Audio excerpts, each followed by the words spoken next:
नमस्कार दोस्तों। Uttar Pradesh board of मदरसा को इलाहाबाद हाई कोर्ट से बड़ा झटका मिला है। इलाहाबाद उच्च न्यायालय ने उत्तर प्रदेश मदरसा शिक्षा बोर्ड अधिनियम 2004 को असंवैधानिक घोषित कर दिया है। कोर्ट ने कहा है कि यह धर्मनिरपेक्षता के सिद्धांत का उल्लंघन करता है।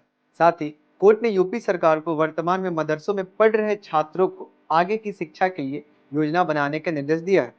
कोर्ट ने मदरसे में पढ़ रहे छात्रों को बुनियादी शिक्षा व्यवस्था में समायोजित करने के लिए कहा है। याचिकाकर्ता अंशुमन सिंह राठौर समेत कई लोगों ने कोर्ट में याचिका दाखिल कर UP board of Madrasa education act 2004 और उसकी सख्तियों को चुनौती दी थी। याचिका में भारत सरकार, राज्य सरकार और अल्पसंख्यक कल्याण विभाग द्वारा मदरसे के मैनेजमेंट पर आपत्ति जताई गई थी। इस मामले की सुनवाई के बाद जस्टिस विवेक चौधरी और जस्टिस सुभाष विद्यार्थी की डिवीजन बेंच ने यह आदेश दिया था। आइए आपको बताते हैं कि क्या है Madrasa education act. UP board of Madrasa education act 2004 Uttar Pradesh सरकार द्वारा चलाया गया एक कानून था जो राज्यों में मदरसों की शिक्षा व्यवस्था को बेहतर बनाने के लिए बनाया गया था। इस कानून के तहत मदरसों को बोर्ड से मान्यता प्राप्त करने के लिए कुछ न्यूनतम मानकों को पूरा करना आवश्यक था। बोर्ड मदरसों के पाठ्यक्रम, शिक्षण सामग्री और शिक्षकों के प्रशिक्षण के लिए दिशा निर्देश प्रदान करता था। UP board of Madrasa education act 2004 के उद्देश्यों में मदरसों में शिक्षा की गुणवत्ता में सुधार करना, मदरसों की आधुनिक शिक्षा प्रणाली से जोड़ना और मदरसा छात्रों को रोजगार के बेहतर अवसर प्रदान करना है।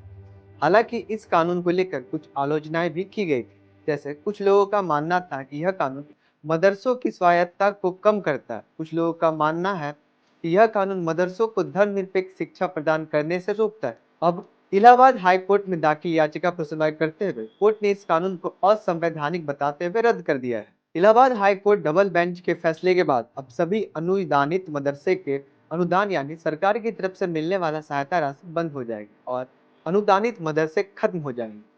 जांच में पाया गया है कि सरकार के पैसे मदरसों से धार्मिक शिक्षा दी जा रही।